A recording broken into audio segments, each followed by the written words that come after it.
Olá pessoal, e nesse vídeo a gente dá andamento aí ao nosso curso de Panorama Bíblico, oferecido pela Igreja Presbiteriana do Brasil, no bairro de Jardim Camburi, em Vitória, Espírito Santo. Nós estamos abordando ao longo de algumas aulas os livros do Pentateuco e também os livros históricos.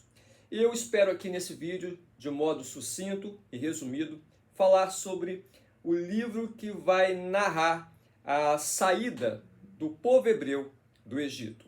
E é em cima da palavra saída, e esse nome é que dá origem ao título do livro, porque êxodo, no grego, significa saída.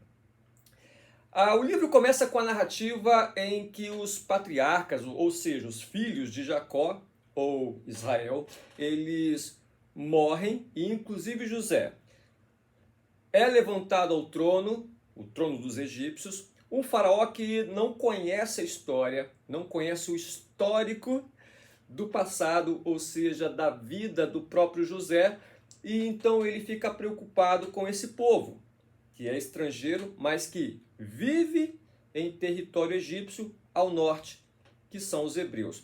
Há uma preocupação que Faraó levanta, uma preocupação com relação a manter paz nos domínios egípcios.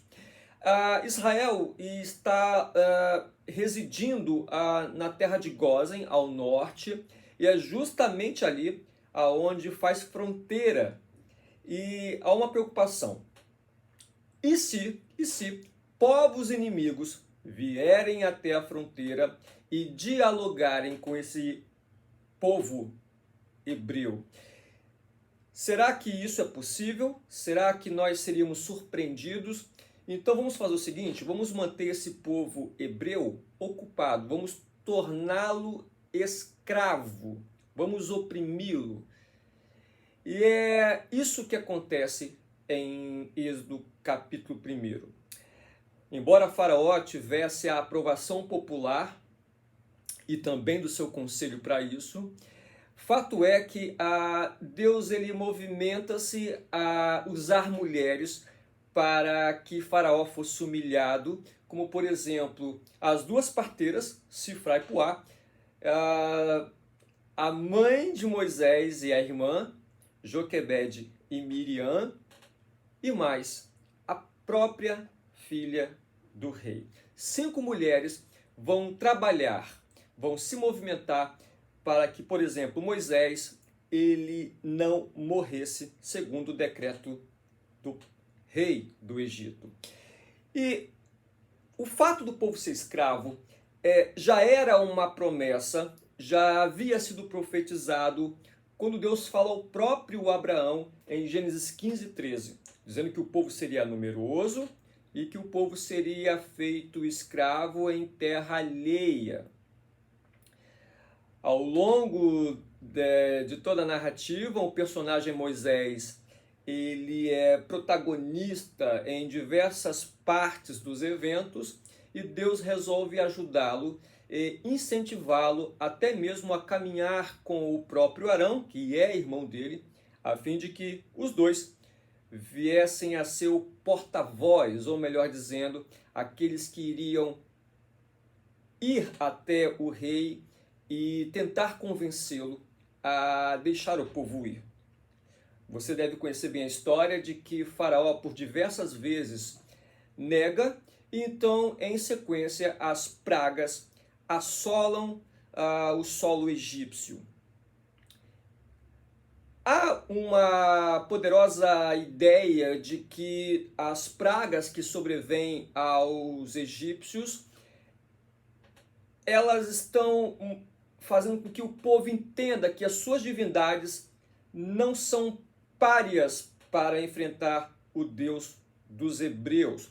Podemos então, por exemplo, com isso dizer sobre o deus Rapi, que é o deus do rio Nilo.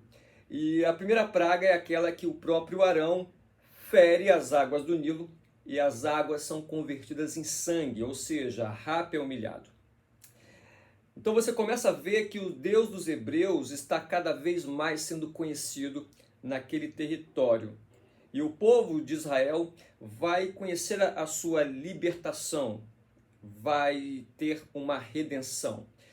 A Páscoa, então, ela é instituída e um cordeiro, um animal perfeito, em perfeitas condições, é sacrificado para que os lares fossem poupados por aquele anjo que passaria à meia-noite. Então daí vem a palavra Páscoa, que quer dizer passar além, passar por cima ou passagem. Com isso, então, os hebreus conseguem sair em definitivo do Egito e atravessam o Mar Vermelho. Há várias situações no deserto que eles enfrentam, como por exemplo a falta de água, a falta de alimento, e Moisés é diversas vezes atacado e pressionado para que venha fazer alguma coisa. São várias as histórias, narrativas e circunstâncias que você pode acompanhar no próprio livro, mas a verdade é que o Monte Sinai, mais à frente, é o cenário aonde Deus resolve com que seu povo acampe e aprenda e ouça a sua voz. A Bíblia fala que Deus descia periodicamente até em cima, sobre o Monte Sinai, e chamava Moisés diversas vezes para ter com ele conversas e dar ordens. Então é lá mesmo que Moisés fica 40 dias e 40 noites.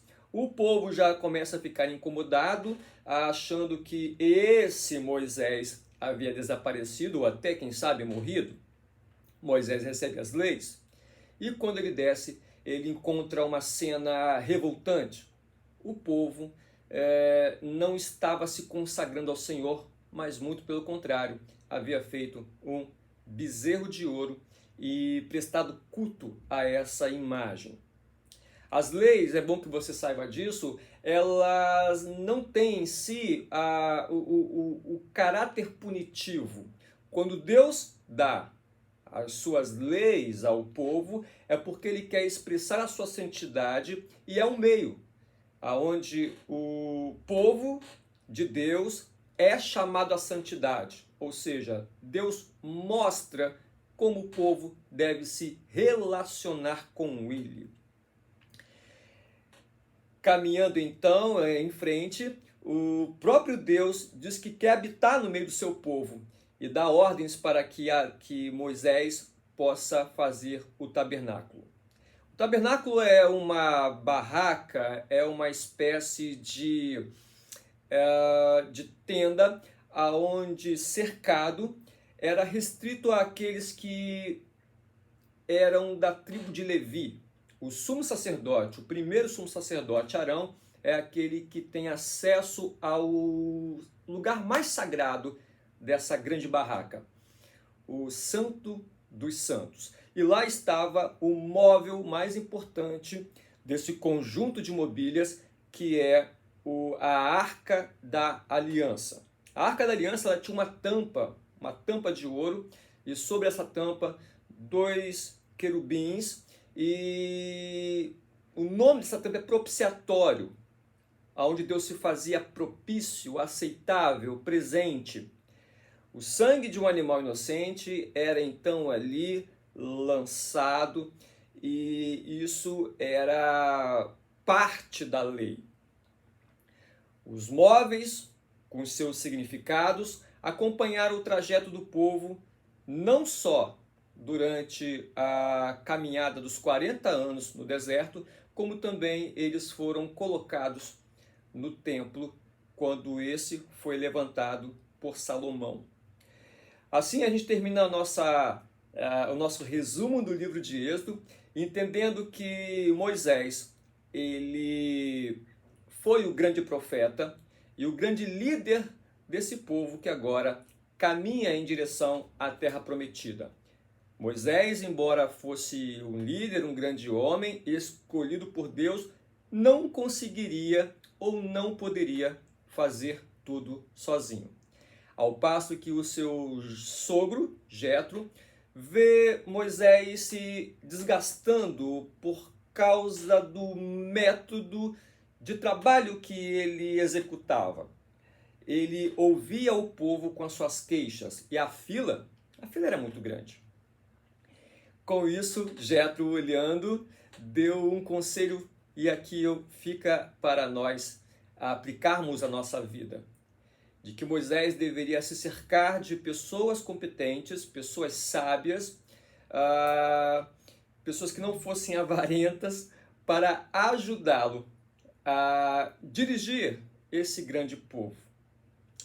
E assim a gente precisa também se cercar de pessoas para nos ajudarem em nossa caminhada. Seja você na sua vida diária, seja você no seu ministério, na sua vida familiar, mas nós precisamos nos cercar de pessoas que temem a lei do Senhor e possam com isso nos aconselhar e nos dar suporte sempre que necessário. Muito obrigado por ter assistido até aqui e se inscreva em nosso canal e espere pelo nosso próximo vídeo e compareça às nossas aulas. Até mais!